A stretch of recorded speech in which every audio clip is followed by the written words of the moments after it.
Hello, this is John from caveofprogramming.com. Welcome to C++ for Complete Beginners.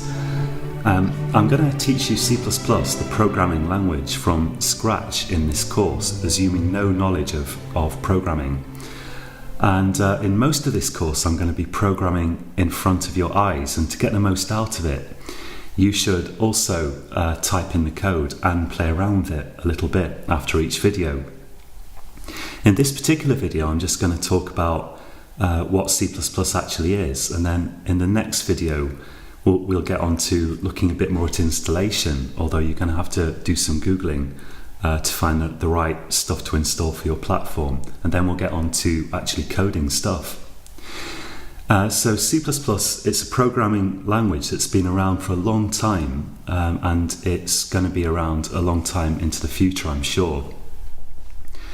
But before you start learning C++, there are some reasons why you might not want to learn it, and let's take a look at those first, although I don't want to discourage you. Some people are going to be better off learning a language like Java, and I have a massive free course on Java, which you can find at caveofprogramming.com, or Python, for example. C++ is considered challenging to learn. It's not the easiest programming language to learn, although you absolutely can learn it as a beginner.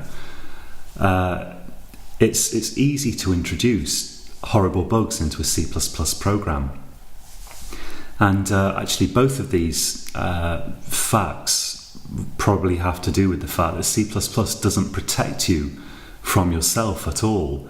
A C++ program just carries out your instructions. It doesn't second guess them and try to figure out what you might have done wrong.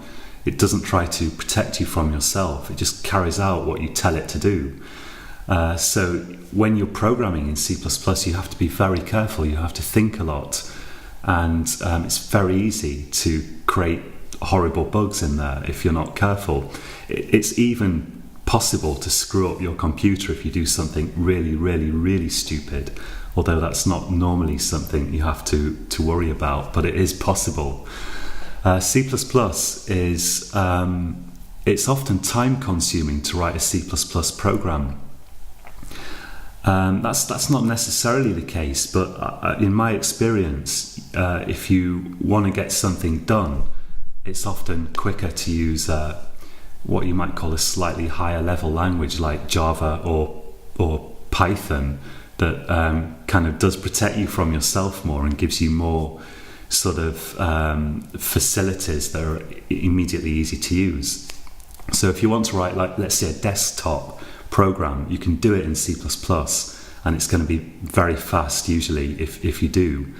But it's not so easy to write desktop programs in C++. There are other languages that make it easier. C++ is not truly platform independent. You often can, with a minimal amount of work, get a C++ program to work on different platforms, like, for example, a Mac and a Windows computer and so on. But equally often it requires a substantial amount of work to get the same program to run on a completely different kind of computer. And that contrasts with Java, where with Java there's a whole simulated computer basically running on your own computer, and your Java program will then run on that simulated computer. And that means that you can run a Java program quite easily on many different platforms, as long as they're roughly similar, like they have big screens and keyboards or whatever. But this is not the case with C++. There's no simulated computer that's going to be the same for every different kind of machine. With a C++ program, your C++ program is running directly on your actual computer, and for that reason, it's not necessarily so easy to transfer it to a different platform. But of course there are reasons why you might want to learn C++, so let's take a look at those. So C++ is very, very fast. You can write programs that are pretty much as fast as they can possibly be if you write good C++ code, because, as I mentioned, there's nothing between the C++ program and your computer. It's directly issuing instructions to your computer, and that makes it very fast, at least if you program well.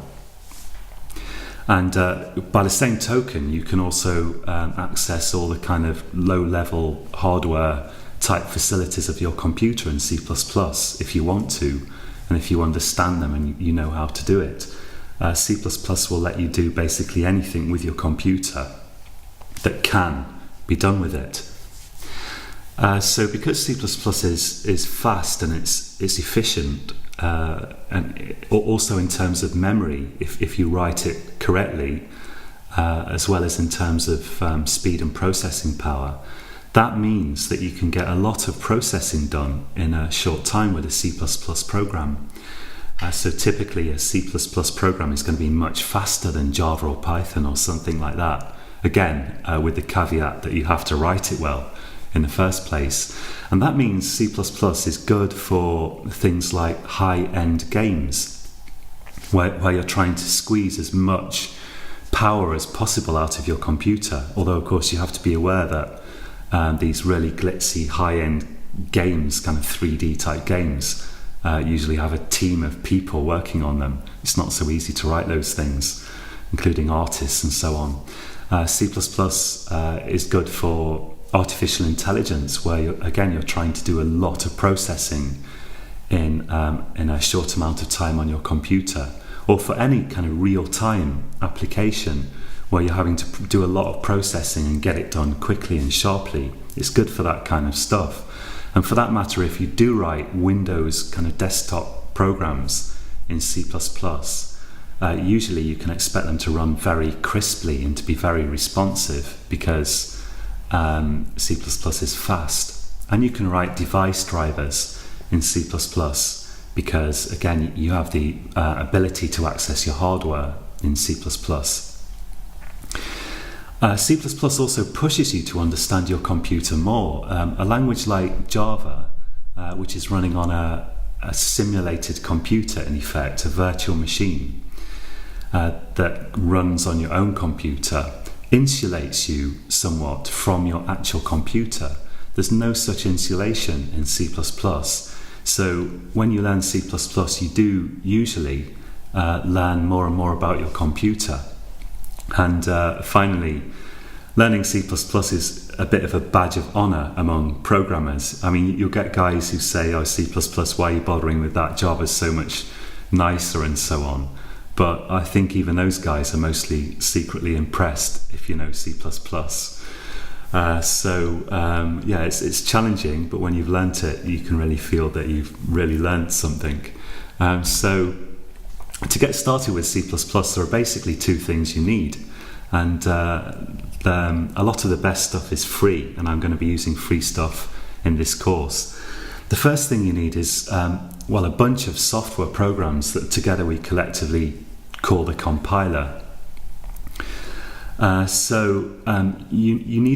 going to write C++ programs as text files, as what we call source code files, and then we use some software, the compiler, to turn those text files into a computer program.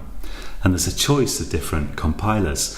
The compiler that I'm going to be using for these tutorials is the GNU compiler. The G is actually pronounced in GNU, I believe. It's some sort of strange acronym. That compiler is known as GCC, or also G++. GCC was originally designed for creating a language, for compiling a computer language called C. And later on, extensions were added to C to create C++. And then extensions were built into GCC to create G++. So now they're the same program. You use GCC to compile C++ programs as well as C.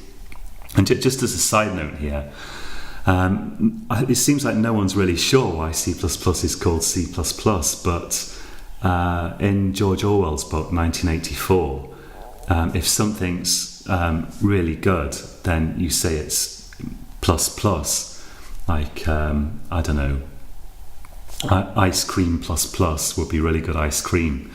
And because C++ was built on top of a language called C, therefore you have C++.